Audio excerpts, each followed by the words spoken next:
ऋतु जी, मैं आपसे शुरुआत करना चाह रही हूँ।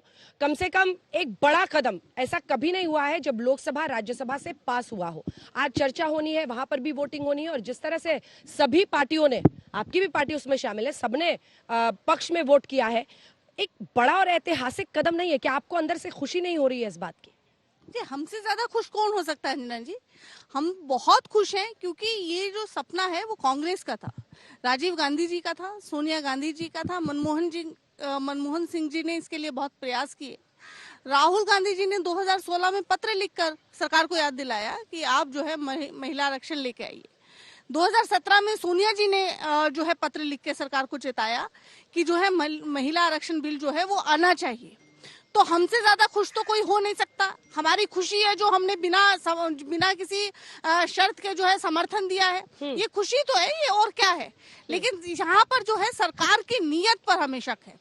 सरकार की नीयत पर इसलिए शक है क्योंकि जब इलेक्शन आने वाले होते हैं और सरकार जाने वाली होती है, जब इन्हें महिलाओं की याद आ जाती है, तमाम 9 साल जो है महिलाओं का दमन किया जाता है। उसी संसद में जो है ब्रजभूषण शरण सिंह बैठे हैं, उसी संसद में जो है ऐसे सांसद बैठे हैं जो महिलाओं के लिए तमाम जो है आपत्तिजनक टिप्पणियां करते हैं।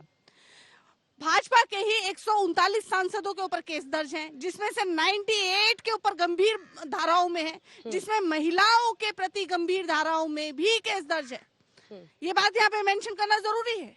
अगर महिलाओं का इतना ही सम्मान है, लेकिन 2 मुद्दों पर आपके रवैये पर प्रश्न उठता है, वो दोनों आपसे पूछती हूँ, फिर डॉक्टर सीमा के पास में जाऊंगी। सबसे पहला, आपने भी ओबीसी के लिए तो कोई प्रावधान नहीं रखा था। 2010 से 2023 आते आते ऐसा क्या बदल गया? मतलब आपका स्टैंड इस बात पर डिपेंड करेगा कि आप संसद में किस तरफ बैठते हैं। अगर आप विपक्ष में हैं तो आप भी ओबीसी की फांस घुसा दीजिए, वरना आप क्यों नहीं लेकर आए थे जब आप बिल लेकर आए थे? और अगर वाकई इतने प्रतिबद्ध कांग्रेस पार्टी थी, आपने तो दशकों तक राज किया, तब क्यों नहीं पास कराया? जो पास कराएगा श्रेय तो उसी को जाएगा ना। फिर होड़ लेने की ये होड़ क्यों है श्रेय लेने की? देखिए अंजना जी, पहले तो मुझे आपके शब्दों पर आपत्ति है कि ओबीसी फांस नहीं है। ओबीसी इस देश का बहुत बहुल जनसंख्या है, बहुत बड़ा हिस्सा है। मैंने ओबीसी फार्स नहीं बोला, मैंने आपके स्टैंड को फार्स बोला। प्लीज करेक्ट योरसेल्फ, बोलिए। नहीं, आपने बोला कि ओबीसी की फांस अड़ा दो, तो ओबीसी ही है जिसने 2014 में और 2019 में योगी जी को इलेक्शन जिताया है। वो ओबीसी है जो जनता का प्रतिनिधित्व करता है। एससी, एसटी और ओबीसी ये ऐसे जो है नंबर्स है जो इस देश का प्रतिनिधित्व करते हैं और हर इलेक्शन में चाहे कोई भी सरकार हो, इनकी संख्या जो है वो तय करती है कि सरकार किसकी आएगी। तो इसमें जरूरी हो जाता है। तो ठीक है मैम, मैंने आपके स्टैंड पे सवाल पूछा, मैं पुनः अपने सवाल को बोलती हूँ। देखिए, अभी भी ओबीसी का प्रावधान नहीं है, लेकिन आप लोगों ने पक्ष में वोट किया ना, कल सबने लोकसभा में किया। लेकिन ओबीसी के इशू को क्या चुनावी वजहों से आप लोग उठा रहे? फांस मैंने इसलिए कहा क्योंकि पिछली बार भी अगर पास नहीं हुआ तो उसकी वजह यही था, समाजवादी पार्टी आरजेडी ने आपको घेर दिया था, आपको सरकार बचानी थी, इसीलिए फिर आगे आप नहीं बढ़े लोकसभा में, यही वजह थी ना। तब तो आपने भी ओबीसी का प्रावधान नहीं किया था। देखिए मैं आपको बताती हूँ कि कांग्रेस की नीयत और भाजपा की नीयत में क्या फर्क है। आपने ओबीसी पर हमसे सवाल पूछा। जब मनमोहन जी की सरकार आती है उसके वेरी नेक्स्ट ईयर जो है हम जो है महिला आरक्षण बिल लेकर आते हैं और उसके बाद जो है हम कास्ट सेंसस कराते हैं 2012 में। तो सीधा सा है कि हमने जब सरकार आते ही हम जो महिला आरक्षण की बात कर रहे हैं, इसका मतलब हमारी नीयत साफ है और उसके बाद हम कास्ट सेंसस करा रहे हैं, पूरी प्रक्रिया को हम फॉलो कर रहे हैं। लेकिन हम ऐसा नहीं कर रहे हैं कि सरकार जब जाने वाली है तब आरक्षण को महिला आरक्षण की बात कर रहे हैं मोदी जी की तरह। ठीक है डॉक्टर सीमा, आपका क्या पक्ष है इस पर? देखिए, लोकसभा में तो सबने, सुप्रिया सुले को भी हमने सुना, उन्होंने भी एससी, एसटी, ओबीसी की बात कही, लेकिन सवाल है कि फिर सबने एक साथ होकर इसको वहां से पास कराया है। तो क्या जो मौजूदा सरकार है वो अगर इसका श्रेय लेती है कि हमने ये महिला आरक्षण बिल पास कराया, नारी शक्ति वंदन अधिनियम, ये श्रेय उसको नहीं जाना चाहिए?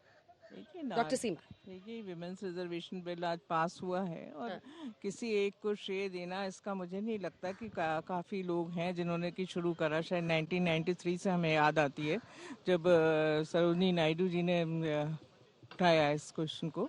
और देखिए, मैं आप कहूँगी, माननीय हमारे जो राष्ट्रीय अध्यक्ष हैं माननीय श्री शरद पवार जी, उन्होंने सर्वप्रथम जब 1994 में वो महाराष्ट्र के चीफ मिनिस्टर थे तो उन्होंने उन्होंने उस समय एक नेशनल वुमेन्स पॉलिसी लाई थी और उसके अंतर्गत 33% रिजर्वेशन दिया गया था in the local self government institutes. तो एक वहाँ से शुरू होता है एक कंसेप्ट एंड उसके बाद नेबरिंग स्टेट्स ने 50% दिया एंड और पंचायती राज वगैरह आपको पता ही है कि किसका कंसेप्ट था and who has given the reservation in that. तो इसमें एक सभी पार्टीज का कंट्रीब्यूशन इसमें है और खुशी है हम लोग को कि विमेंस रिजर्वेशन बिल आया। पर इसमें बड़े संक्षेप में मैं आपको कहूंगी डॉक्टर सीमा, कुछ आप चीजें हम एक बार बहुत आप लोग आपस संक्षेप में कंसेंसस बना लीजिए, जी, क्योंकि जी। अपने जीवन साथी राजीव गांधी को क्रेडिट देना चाहती हैं सोनिया गांधी। नहीं, कोई टीएमसी क्रेडिट की नहीं सांसद देना कह रही चाहता, मदर, उस एक बार देखिए, सुन लीजिए सवाल, जी, आप ही से जवाब जी, दूंगी मैं। जी। टीएमसी की तरफ से कहा जा रहा है कि Mamata Banerjee is the mother of this bill. आप कह रही हैं कि शरद पवार की वजह से ये हो रहा है, देखिए मैं तो मतलब फिर तो सबको बराबरी से इसका फिर श्रेय देखिए, देना वही होगा, मैं या आप कह लोग रही सेटल हूँ कर कि लेंगे आपस में? सभी लोगों ने इसमें सभी का योगदान है, तो उस योगदान को हम ऐसे मतलब खारिज नहीं कर सकते कि इनका कुछ नहीं है उनका कुछ नहीं। और ठीक है, आज विमेंस रिजर्वेशन बिल आया है, हम खुश हैं। पर देखिए, मुझे लगता है कि पता नहीं क्यों ये लोग ऐसे सोचते हैं कि इस देश की जो महिलाएं हैं उनको ये कैसे भी मैनिपुलेट कर सकते हैं। देखिए, मैं बहुत शॉर्ट में आपको बोलूंगी जो 3-4 चीजें मन में है। एक तो टाइमिंग हर आदमी के मन में है, टाइमिंग ऑफ दिस बिल। ठीक है। आज 9.5 साल के बाद आपको याद आती है उस बिल की। 2014 में आप मैनिफेस्टो में लिखते हैं और आज आपको याद क्यों आई? एक इमरजेंसी स्पेशल सेशन आपने बुलाया एंड अभी अब वो बिल कब आएगा वो सबको पता है। दूसरी चीज वही जो है डिलिमिटेशन एंड सेंसस।